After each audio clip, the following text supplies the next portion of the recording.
Okay, well, welcome back to the Scale Forward podcast. I'm your host, Russell, and today I'm joined by Gorish, the CEO of Sybil, a company that's innovating how sales teams work by creating what they call an AE's Dream AI assistant.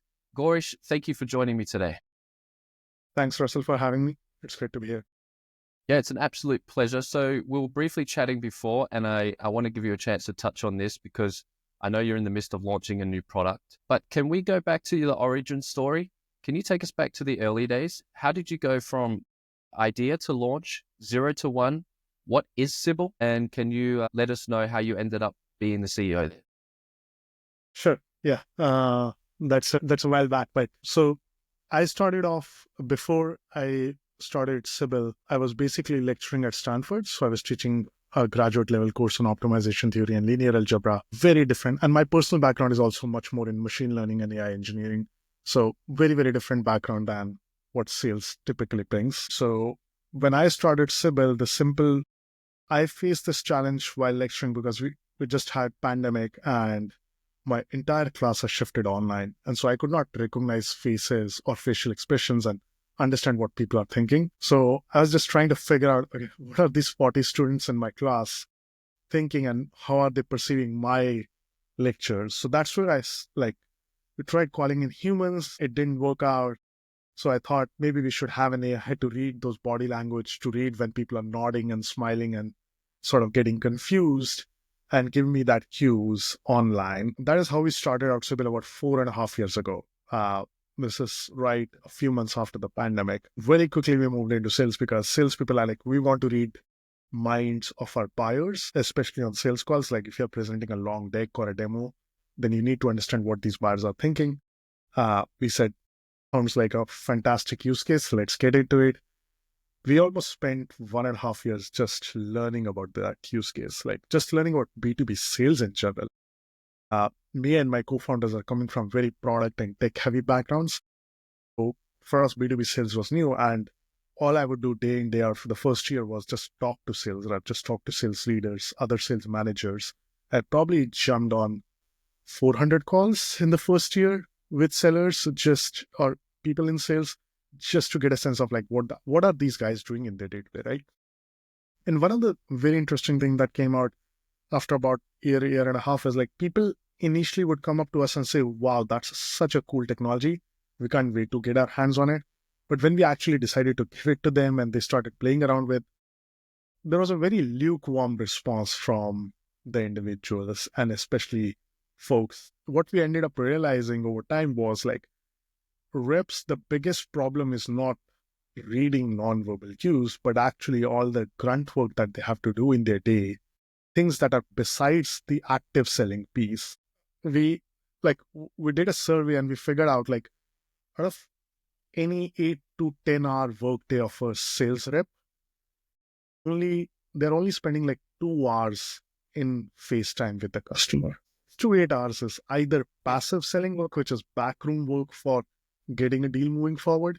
So these can be creating decks or demos or researching certain information or scheduling back and forth or replying to emails, or it's more like admin work, which is like team updates and CRM updates and meetings and all of that. And we thought, and this is also the kind of work which reps really hate doing. Like it does not generate them money. If someone is paid 2K and they're only working for like actually 25% of that, it's not a more efficient thing either for that individual or for the company. So we thought if we could actually cut down that passive selling work, automate that passive selling work, and also make information much more consistent across the organization so reps don't have to go and give updates, that would eventually lead to reps spending much more time in FaceTiming with the customer as opposed to doing all of this other thing. So essentially, that's where we started out. Now, this is early 22, and we did not have ChatGPT or OpenAI or any of the other LLM stuff. We were basically we were fooling around in the dark is probably the right term. The early versions of NLP models are not really that good. So we had some idea of what to do, but nothing really actually worked out to the point where it can be valuable. So November came by, we realized ChatGPT got launched and the team was like, wow, this is going to make our visions actually come true. So 10 days out, we released our first MVP of the product. Like very bare bones. Here is a call. Here is the next steps from that call. This is the outcome, just 2 paragraphs. And that went wild within our existing customer base. So the team, and this was like the Christmas time. So the team worked throughout the holidays just to get the product out so that we can start selling to customers. And when we returned back on Jan 5th with the customers, I think in 25 days, we sold like 100% more than what we had done in the last 6, maybe even 8 months of sales, like that one single. And we knew like we had something crazy over here. So Party time. yeah, so it was really good. And then over time, obviously now we have a lot more innovation. The product can do a lot more, and we are launching a new version, which is like absolutely phenomenal. Super fascinating. So looking back on those early days, just really quick, what's one thing you wish you knew back then that you know now? There is an endless list of things. One thing, yeah. I think the one thing for us is we were really not focused early days, especially, right? We were too deep into the tech side of the house. We're not really looking at value proposition or use case and how people would use it. And so we Right. were we were like kids that have this new cool shiny gadget. So when we had this mind reader for Zoom, like an AI that could read my body language and facial expressions, like this is the thing. We're not thinking of it from a user end user standpoint. And that I think led to us losing a lot of like time as we developed the product out. So it was like a big mistake. I think we could have saved almost a year trying to figure out Wow. Okay. this thing where we could have directly gotten into the next step of the game, which we knew what it was. And also sales is an interesting persona to sell into, because salespeople are always very positive. They're like very hyped up, amped up. So you show them something cool and they're like, this is the best thing in the world. And we used to fall for that in the early days. So we're like, okay, we are doing something right because these people are so excited. They've never seen something like this. And I think that was a mistake. The real signal whether someone is actually going to find value is when they pay for a product. And so we should have really gone at that point, like, are you going to pay for it, as opposed to, hey, what do you feel about it?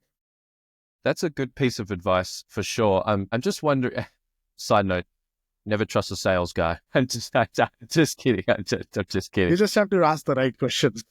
That's true. That's true. So speaking of which, what are some good questions? What's the best piece of advice that you've received as a founder, either in business or in your personal life? And how has that helped you on your journey to get to where you are? I think my advisor said this once, and this is a guy I extremely respect. He's a serial entrepreneur, has worked in the dot-com burst, and a really, really humble guy.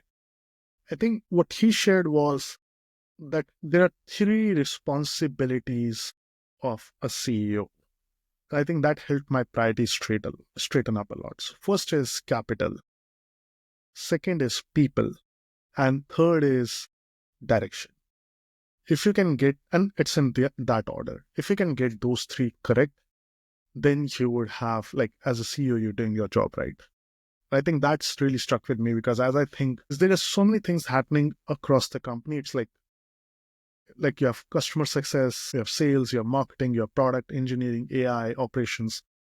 It's like you get lost into the priorities sometimes. So focusing that principle really helped me sort of narrow down on what should I be first focusing on. In the early days, you didn't have any capital, right? And you said you were Not working on not when we this started off. for right. And so you bootstrapped this for 12 months, because we'll talk about this next, about the raise and everything. So how can we navigate the waters without any capital? How do we go about getting capital?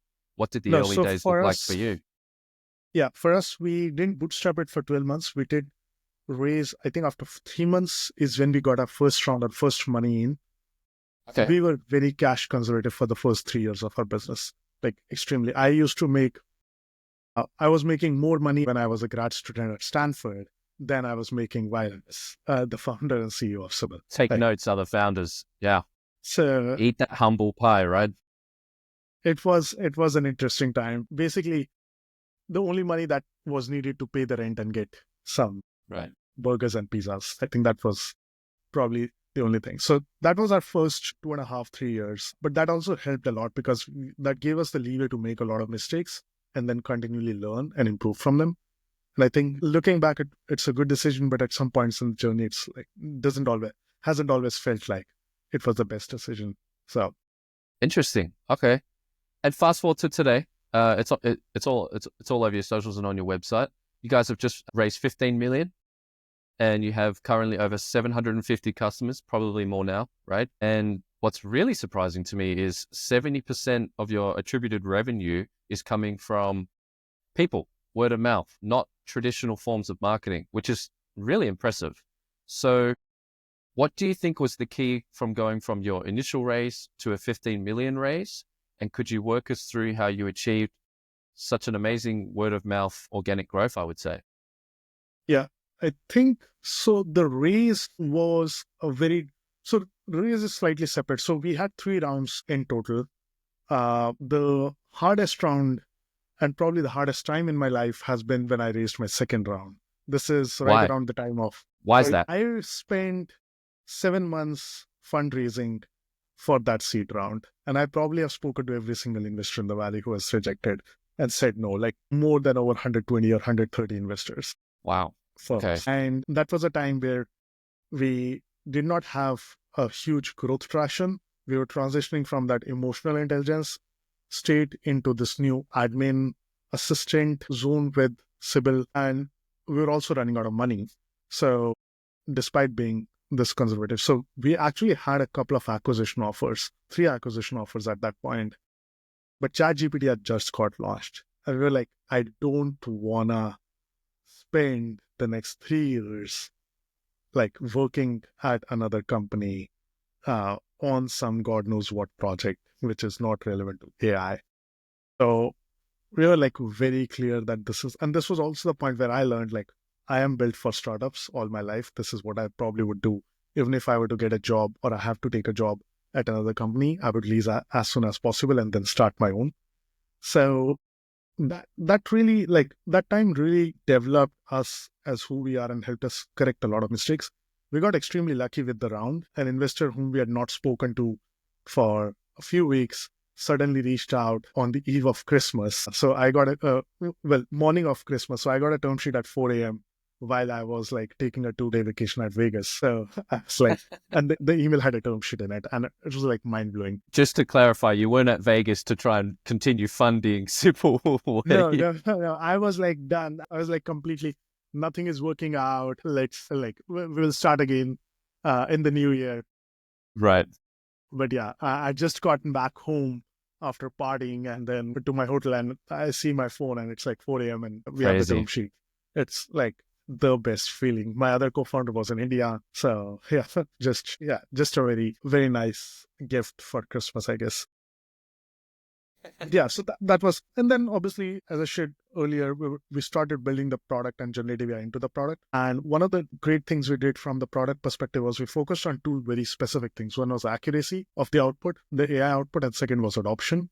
These days, LLMs have gotten much better, but early days, you would still have a lot of hallucinations, a lot of issues. My head of product and AI figured out ways to reduce hallucinations to almost zero.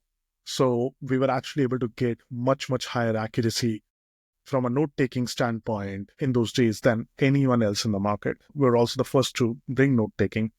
And that really struck a chord with people, like even people who had tools like Gong or Chorus would then buy Sybil on top to just get those insights on top of the Gong generated output.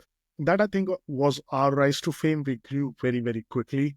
And then the other thing we also focused was because we knew salespeople do not like to learn new tools, and they're also not super duper technical to get into the weeds of it, and they already have like 15 things to do. So we made things much more simpler for them to adopt. Like we took away all the abstraction. We didn't let them write prompts early on. Just made it like an extremely easy workflow to start using Sybil. And I think those 2 really helped with the word of mouth, like, and the growth health. Right.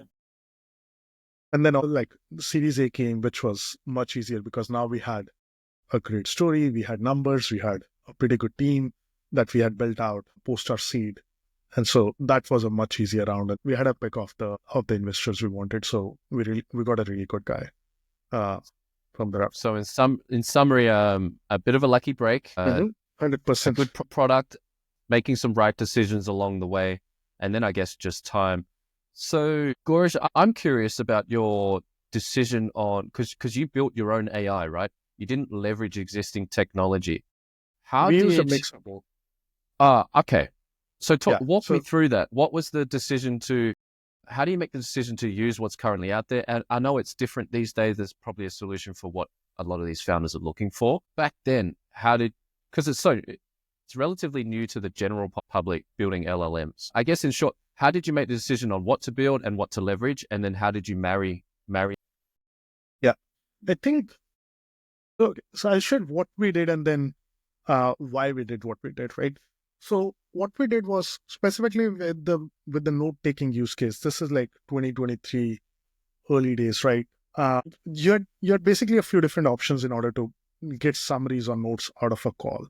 So you could take the entire transcript, put that into a ChatGPT, and ask it questions on it, like prompt it, and then you would get some answers. What we essentially did was, instead of taking the entire transcript and pushing it to ChatGPT, we understood that the system has this issue of garbage in, garbage out.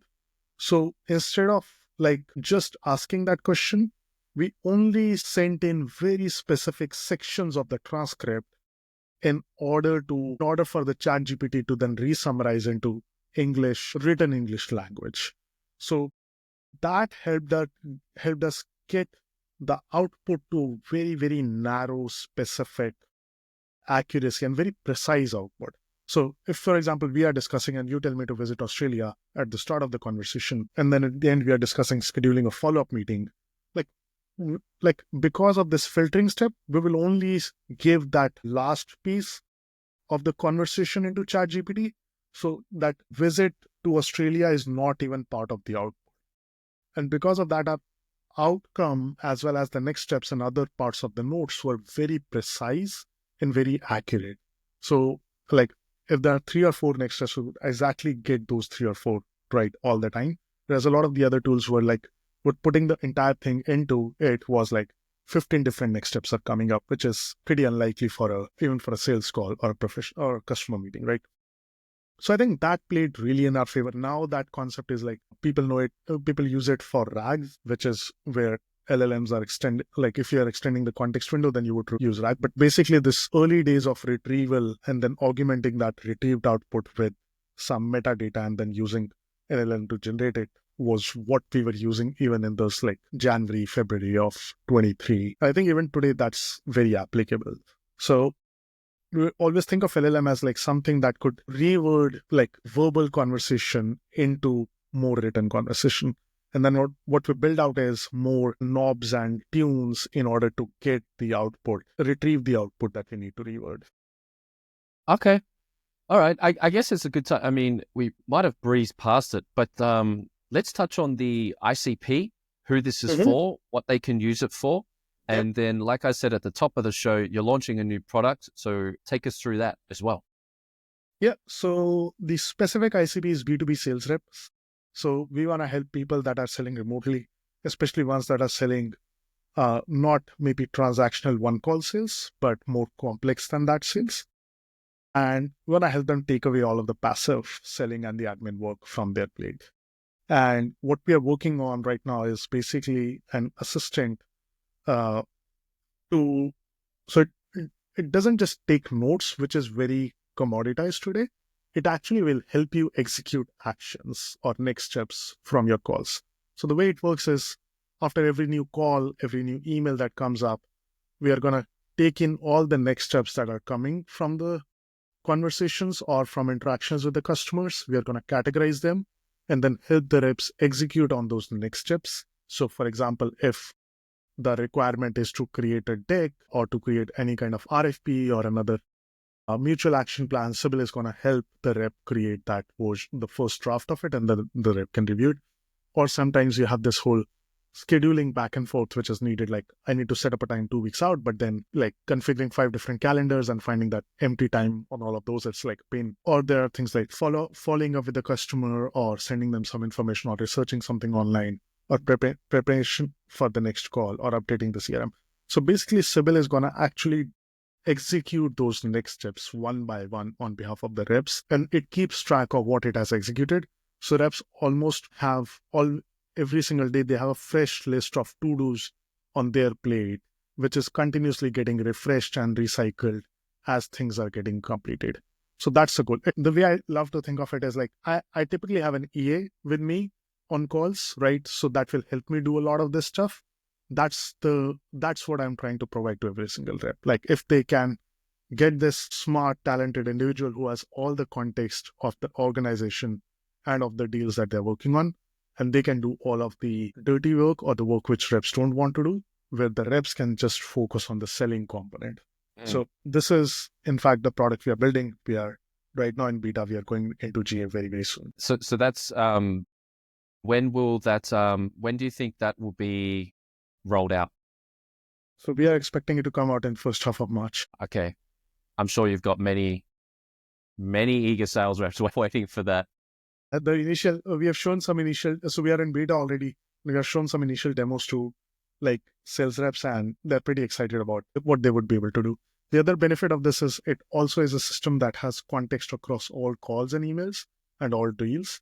So Wow, yeah. now you're not limited to like a single call or single email. You can just say, what am I doing wrong across my calls? Or why is this rep doing or able to close a lot more deals? Or who are the other competitors we are running into? Like things like those, which are much broader than just specific deal process, can be answered much more quickly. Yeah, not to mention the scale on efficiency. It's like, if you think of the gym, going to the gym, when you get there, you got to think, oh, what am I supposed to do today? You got to check your app, and then you got to look at it. What did I last do? And you got to track it. Just that alone takes 15, I don't know, it depends, quite a lot of time. To be able to wake up as a sales rep and just go, what do I actually just need? What needs to be done? What happened? Boom. Okay. I don't even need to think about it, and I can just do it. Massive time saver, right? And that's, yeah. So depending how much you put on an hourly rate, makes a lot of sense. So Gorish, product-led growth is what you think got you to where you are today. That could be tricky, especially in the enterprise space. So, and tricky in terms of pricing and launching. How did you go about approaching the pricing of the product for Sybil? Yeah, I think for us, so our pricing is on a user-based pricing. So we charge per license today. And for us, a huge part of the pricing was, and this is something where I still feel we probably could have done a better job overall as a company. We priced much more depending on where the competition was, and much more like depending on the market. And what we should have done is more focused on the value and then priced it from there. But PLG, there are a few things which are very critical, like if you want to build a PLG product, and we always wanted to build a PLG product. Could I pause for a second there? Sure. Why do you think it was a bit of a mistake to price on what other people are doing versus the value that you provide? Do you think you could have been charging more? Yeah, 100%. So what a lot of the tools that we were seeing, and even today that's true, is like they would give you, or they would claim to give you the AI output, but many times because the AI is buggy or faulty, the end user is actually just using the base engineering work, which does not require a lot of LLM. Like for example, call note taking. Most people using, I won't take names, but most people using these tools are using them for call recording as opposed to call summary or asking questions on a call, or using it more like a ChatGPT style interface, which makes sense because like the output is bad in many cases. You're totally We have right. heard this so many times, it's bonkers. Yeah. And then everyone would claim that they're doing AI summaries, but again, if half of them are not, or well, 95% of them are not usable, then it's not really you're doing AI summaries, right? So that's a trap we fell into, where we were just focused on like very high level numbers on, okay, this company is providing AI summaries, we are providing AI summaries, so maybe we should be charging similar or the same amount. But from a pricing standpoint, we understand, and now that we talk to customers, we understand that there was a huge potential to play a lot more for what we were providing, like X or 4X more with some customers, because the time savings were very different. Like people did not have to revisit the call or the recording or the transcript because the summaries themselves are so good. So I think that was a missed opportunity. But with PLG, you have to keep a very transparent pricing. You want individuals to understand what they are going to be paying if they were to join. And we always were a PLG company because our target market from day one was like sales rep. We wanted to build for them, not for the managers or the leaders.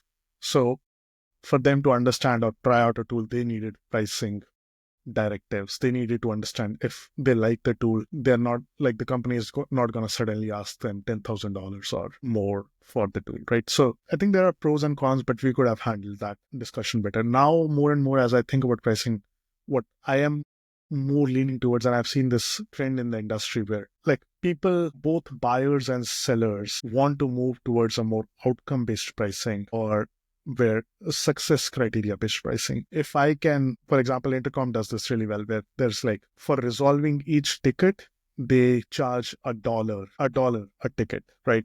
And if a human were to charge it, and if I were to quantify in terms of human dollars, that would probably be $10 to $30, depending on like how much time it takes to resolve. Given that still the Intercom's AI is only able to resolve 5 to 6% of the tickets, the incentives for Intercom and for their consumer or like their customers are very well aligned now. If that 5% can increase to 50%, even if I'm paying 10 times more to Intercom, I'm actually saving a lot more from my human cost.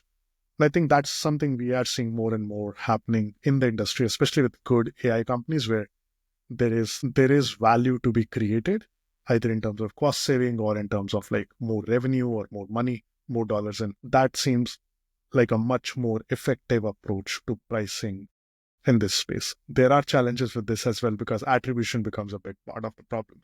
But if you can solve that, there is nothing like it. Very interesting. Do you think it would be harmful for you to switch to this model right now or in the future? There is a possibility that we will have a short-term loss in revenue. There might be other ways to sort of reduce the amount of revenue we lose.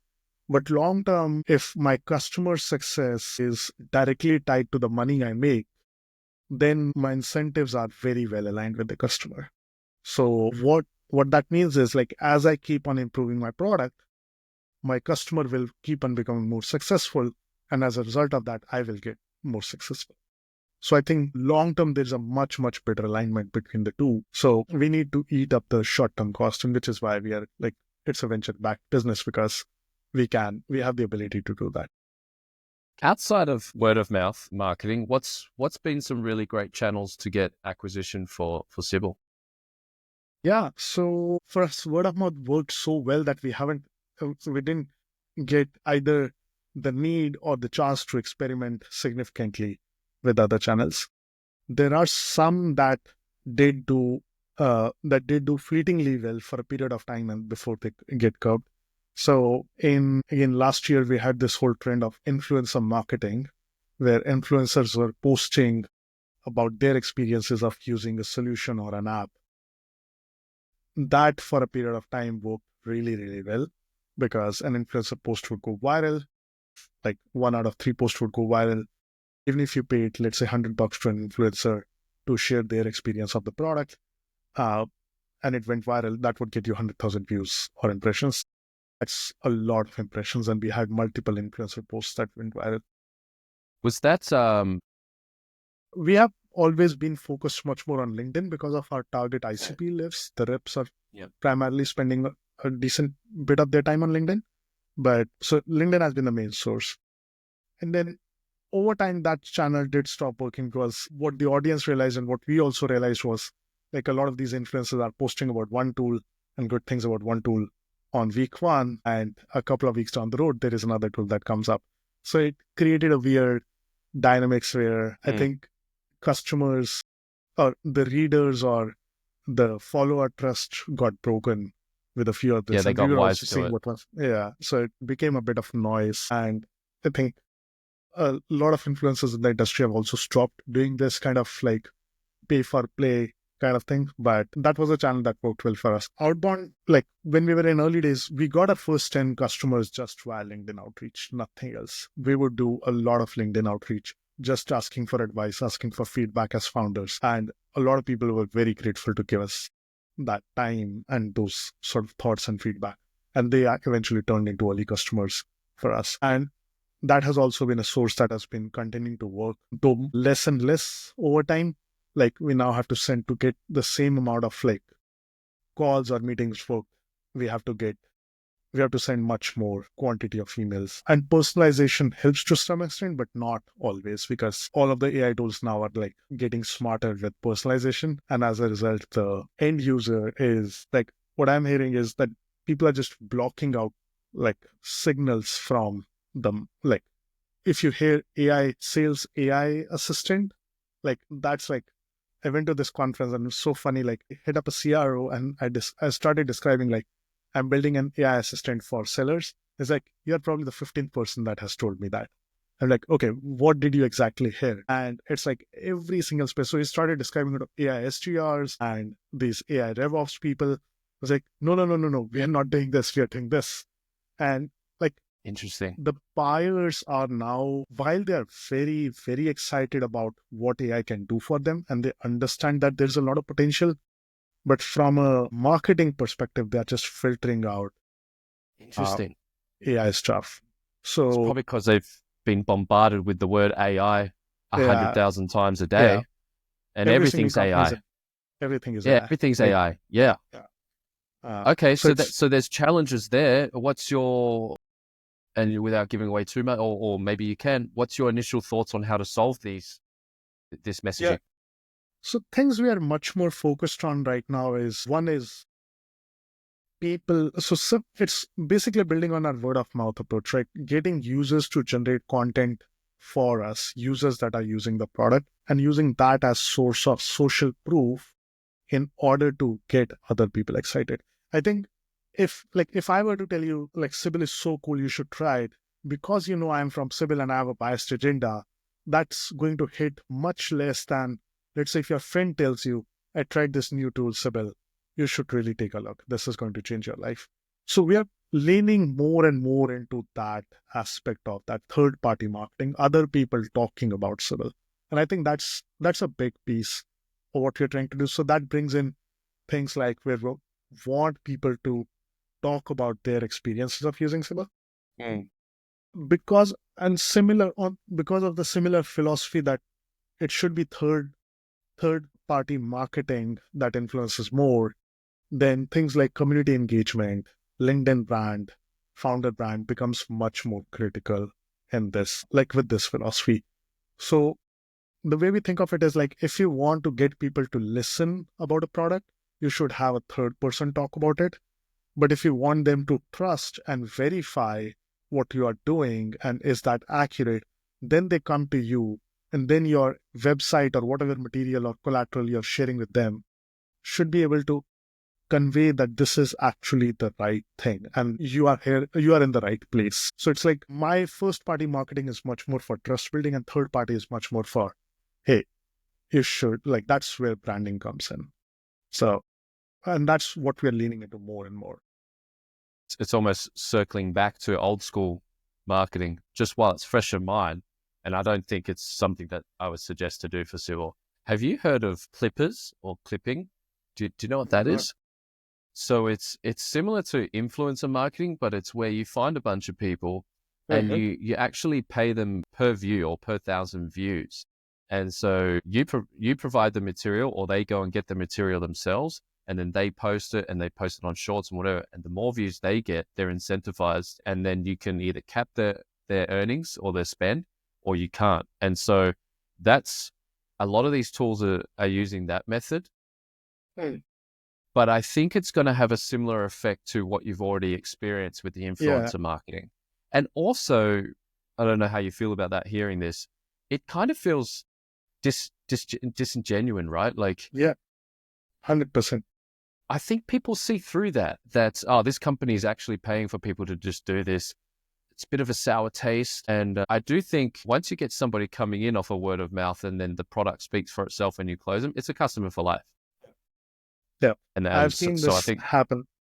This story has played out Right. so many times. And in GTM tech, because the market is so crowded and it's like a very cutthroat business in many cases, like this story plays out in so many different ways, like even influencing things like G2 reviews. Like we have seen people like the market do all kinds of random stuff, in some case downright nasty stuff. Like I had this example where they were like, you gave us a 3-star, and this is like posted on it. Some you gave us a 3-star, and that is leading to our rankings go down.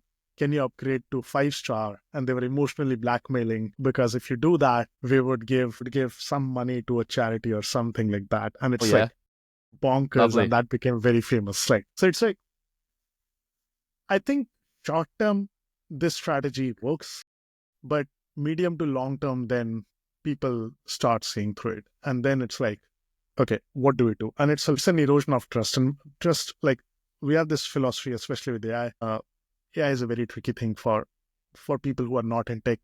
Like they are not used to this.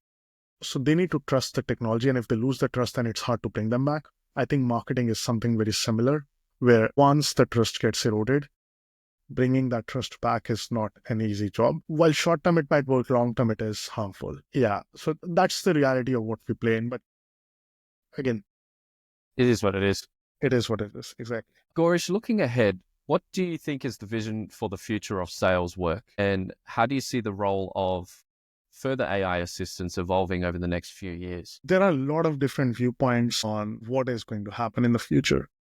And given the speed of how the technology is evolving, these viewpoints keep on changing every few months, right? What I believe in from a seller's perspective is that in the future, that the individual seller would be a full stack seller responsible for a certain number of customers or clients or certain number of jobs. I think they would be responsible for everything from bringing the customers in the door, prospecting, down to closure and even expansion. Some of the companies already have that, but then it's going to get much more efficient. And then on top of that, every seller will have their own personal assistant, almost something which is like their own Jarvis, which they would take company to company. And that Jarvis would learn how this seller, this individual likes to sell, what are their sort of quirks and style of selling, and what kind of emails and follow-ups do they like to write. Are they formal? Are they informal? What are their preferences, their tastes, and adjust to that. And I think that sort of like will enable the seller to focus, again, as I shared, like focus just on the piece, which is the relationship building and the selling part, and like have the AI do the rest of the laundry items, right? And this is what, like, people get into sales not to update CRM or like to like create decks or to create order forms, right? They want to sell, they want to be in front of other people. That's where their skill lies. That's what they want to do more and more in life, right? That's where the dollar is. Mm. And I think that is like AI is at a stage where that's the future that can eventually come true. And I do hope that does come true. Isn't that so interesting just to think what that would be like? Like I've got my personal Jarvis. I could be working one day at X and then the next day at YZ, but my system, my assistant comes with me. So obviously that comes with its own challenges of sharing data between people and whatever, but that's an interesting future. I'd like to see what that looks like. Yeah. And so what other areas do you see that are rife or ready and need AI assistance, but haven't yet adopted that? Customer success and support, that's another big one, which is similarly, in many ways similar, but in many other ways different as well. I think that's something I'm It's also less very selling, excited isn't about. it? It's Less less selling. selling, more relationship building, but then there is enough amount of admin work even to be done in that cases. Support itself, there are many situations which can and should be completely automated if you have the right systems and the right processes. So the support is another part. We are already seeing a huge transformative shift happen in software engineering. Development has become much more easier and effective with tools like Cursor, and our team uses Cursor like crazy. I started using it. It's like I created a fully functioning website with login databases without having to run a single line of code. in like 6 hours. And I've not written code for like around 3 years now. And Cursor is just so effective at doing that job.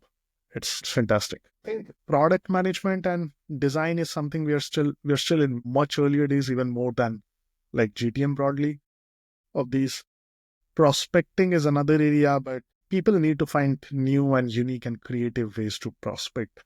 Cold emails and cold outreach is not gonna be the holy grail for a very long time. And SEO, we have already heard, especially with generative answers and everything, SEO is reducing. So things like non-branded keywords, the amount of searches or the reliance on those non-branded keywords. Like if I want to search like what is Mede, I'm not going to go to HubSpot's blog these days. I'm just going to put that question to ChatGPT and ask it that, or maybe on Gemini and ask that answer.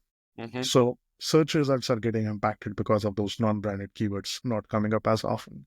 So prospecting will see a huge shift just in terms of how it happens.